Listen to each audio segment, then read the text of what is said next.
Right, anybody that's just come in recently, if you want to go on the list for the open mic, just approach us at any time and we'll stick you down. Now it's time for our first feature of the evening, and it's the brilliant Colleti.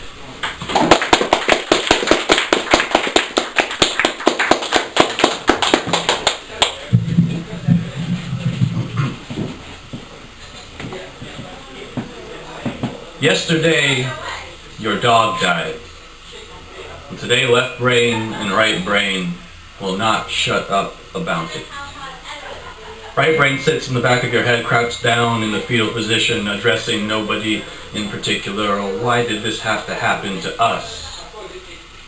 And left brain walks over, puts a hand on his shoulder and says, look, none of this was our fault. Don't beat yourself up over this. And right brain looks at left brain and then literally starts to beat himself up. And left brain turns to you and says, well, hey, at least now you don't have to find somebody to watch the house when you go on holiday. And you are just trying to finish your breakfast and get ready for work. And your cereal has gone soggy. And right brain sees this, which sends him into an even deeper state of depression. At work, you go to the toilets, and you see that somebody has had very poor aim. Left brain suggests that this was probably Mark from accounting, because, let's face it, it's always Mark from accounting. Meanwhile, right brain reconfigures the image of the toilet so that you perceive it as a fire hydrant, and then pulls aggressively and ceaselessly on your heartstrings until you have to sit down, and left brain rolls his eyes and sighs until you realize you are likely sitting down in Mark from accounting's piss. And right brain also notices this and pulls even harder on those heartstrings to distract you. At lunch, you go to your favorite Italian restaurant and order lobster ravioli and a glass of Pinot Noir. When it looks like you've finished eating, the waiter walks over and asks, would you like a doggy bag for the rest of your food? And left brain has to physically hold back right brain from punching that stupid waiter in his stupid fucking face. Meanwhile, you leave way more money on the table than you need to and run out as quickly as possible. All the while, right brain is shouting expletives at the waiter, criticizing him for his low social status as a waiter. And you and left brain both think that right brain's points are not well made, but the way that he says them is terrifyingly earnest. And it's late before you decide to drive home, and you come to the last stoplight before your neighborhoods. And you run a red light because who's going to stop you? And then you pull over because the police have stopped you. Do you know why I pulled you over? The officer asks. And you're looking for help, but right brain is sitting there trying to look over your shoulder to see if the officer is part of the canine unit, and so left brain tells you to play dumb. No. You ran a red light, sir. I'm colorblind. But surely you can tell when the top light is lit. Everything is upside down right now. The officer gives you a concerned look and a ticket and sends you on your way. And when you finally arrive home and go to lie down in bed, right brain points out that you have left the door ajar. And left brain points out that this doesn't matter anymore. And right brain stares off into space for a moment before sinking back into the pillows, and you want to say something to him, but all you can do is replay memories of walks in the park on the ceiling until the three of you fall asleep, with the faint but distinct feeling that you are not alone. There is no lapping of water as a bowl in the hallway. There is no scratching at the front door. And there is no shifting at the foot of the bed. You are not alone.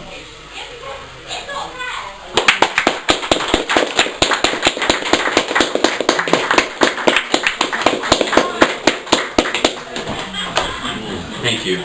This next one was written for my dad. for Father's Day, most recent Father's Day. This is the first piece that I wrote about him. Hopefully it'll be the last in a while, because writing about family is difficult. Elementary school teacher asks second son what he wants to be when he's grown up, and second son says, "I want to be like my dad."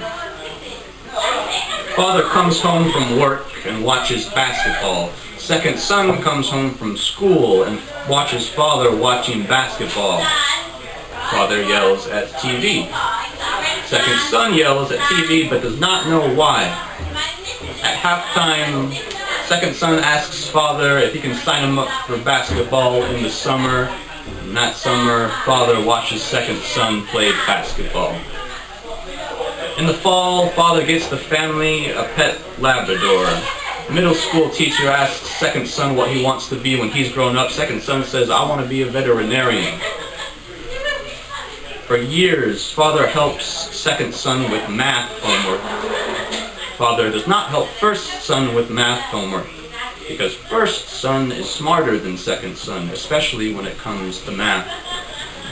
High school teacher asks second son what he wants to be when he's grown up, and second son says, "I want to be a math teacher."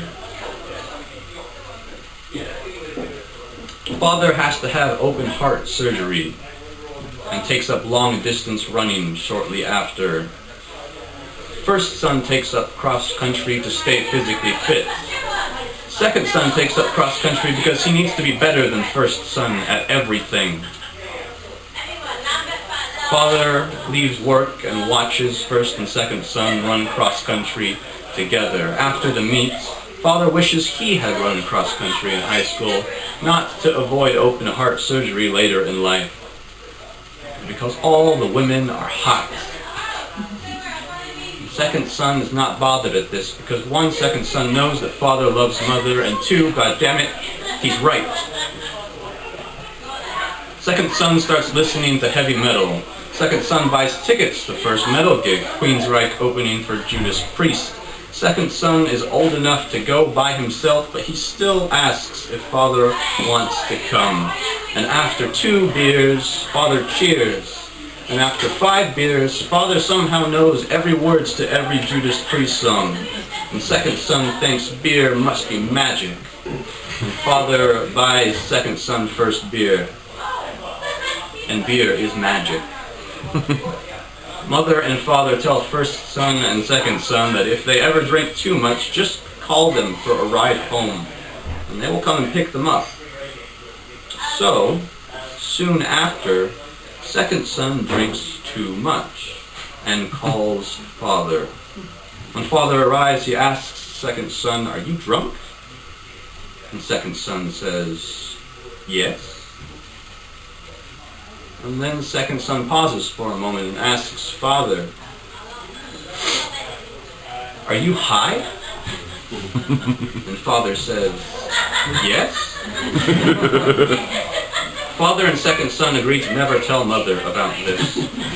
That month, second son has a birthday party and tries marijuana for the first time, and second son feels really cool until he sees father at the party with second son's friends doing lines of cocaine. Second son's friends tell second son that father is way cooler than second son could ever hope to be. Next year, university professor asks second son what he wants to be when he's grown up, and second son says, "I don't know anymore." So, second son leaves university, and second son leaves country, and second son leaves father. And on the way to the airport, second son thinks of the things that father has taught him, the sacrifices necessary for making a long-term relationship work, to not avoid regrets, but to use it to shape the future, and to put loved ones before yourself always, especially when it is inconvenient. And then second son thinks of all the things that he has taught father, that once you have kids, credit card debt never really goes away, and that's it. And on the plane, second son listens to Father and Son by Cat Stevens, and son and father and son tells father that there's a way, and he knows that he has to go away. And second son thinks Father and Son by Cat Stevens may as well be Father and Second Son by Cat Stevens in that moment. And years later, second son is all grown up for the most part, and no one asks him what he wants to be anymore. But if they did, he would say, I want to be like my dad.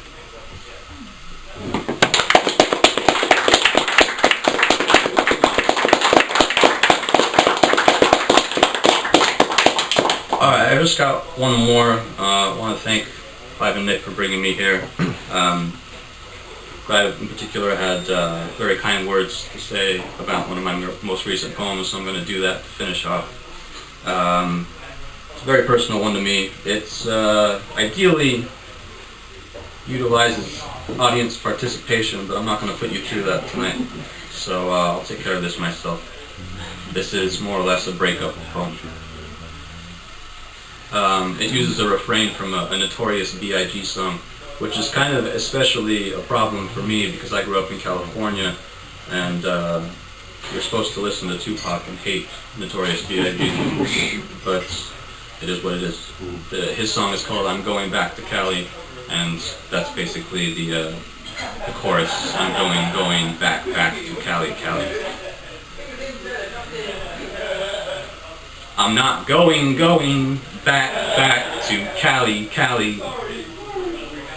The California and I grew up on the same cul-de-sac, but I never really started to notice her until I was 16, the day I got my driver's license. And her hair was made of gold, like they always said it was, and stretched out into freeways we gave articles to, like they were friends or family. The 118, the 405, the 101, California 101. She is used to the attention, so you have to pretend like you don't care about her. At lunch, when she spilled a glass of Pacific Ocean onto my feet, I told her straight up, hey, fuck you. But when she turned to face me, all I could see was the sunshine in her eyes as she spoke words I suspect she had never spoken before. I'm sorry. I'm not going back to Cali, Cali. I took California to the senior prom in my Toyota Corolla because all the limousines had been rented out by basketball and movie stars. The theme of the dance was Winter Wonderland, like it was every year, because we never really got winter. But California, cool as always, stepped out wearing nothing but a bikini and carrying a surfboard, and we hit the dance floor like wildfire to the rhythms of Dr. Dre and Red Hot Chili Peppers, each step an earthquake, all eyes on us. And when she slid her head in between my neck and shoulder for the slow songs, I thought, yeah, I could see myself being happy like this. I'm not going back to Cali, Cali. I had to say goodbye to California at an airport terminal where we both cried because we knew that long-distance relationships hardly ever work out, no matter how much you want them to. And as she waved from the bottom of the escalator, I recalled all the memories we had made and stored in the cardboard boxes of our minds, and I begun unpacking them all, from the last to the first. California, all of my firsts. First high, first drunk, first kiss, first fuck, first can't get out of my head, first sharing half of the bed, first 4.0 GPA, first best friend who was gay, but also the first time seeing colors because of some dumb motherfuckers, and first piles of student debts, and first goodbyes, and first regrets. I'm not going back to Cali, Cali. California and I called it quits after 2 months and stopped talking. And the last thing I said was that I would always love her, not knowing that it wouldn't be true until I went back to see her a year later. And her skin had dried up and cracked, and she was dying of thirst, and the people she hung out with were making it worse. People with right hands raised, saying they were sent by God, and people writing legislation with a three-pronged rod, and turning strawberry fields in a free love kind of land into oil fields and a push and shove kind of land. A nomad's land into a no man's land. No black man's land, no woman's land, no Muslim's land, a Bibles and guns land, man. I'm not going back to Cali. And California killed my best friend on the last day of February 2012 and didn't call to tell me about it until that July because we had never bothered to exchange our new phone numbers. And California didn't care, always wanting to be the only one in my life. The jealous type. It wasn't right. Where was I when she died, and where was she when I cried? A California suicide, making me the jealous type. She should have died not next to her, next to me, and not in San Diego Bay. So I got her tattooed on my leg so I could take her away. More than 4 years later, and I'm still not okay. And I miss her every day. And California rubs it in because I can still see her face in almost every place. But I'm trying to get better in any possible way. So if my parents still miss me, let them get when I say I'm not going back to Cali. California, where it used to feel like I fit. Where I could look at a picture and see home in it. But at the end of the day, home doesn't mean shit. If the home you remember is the home you're trying to forget. I'm not going back. Thank you.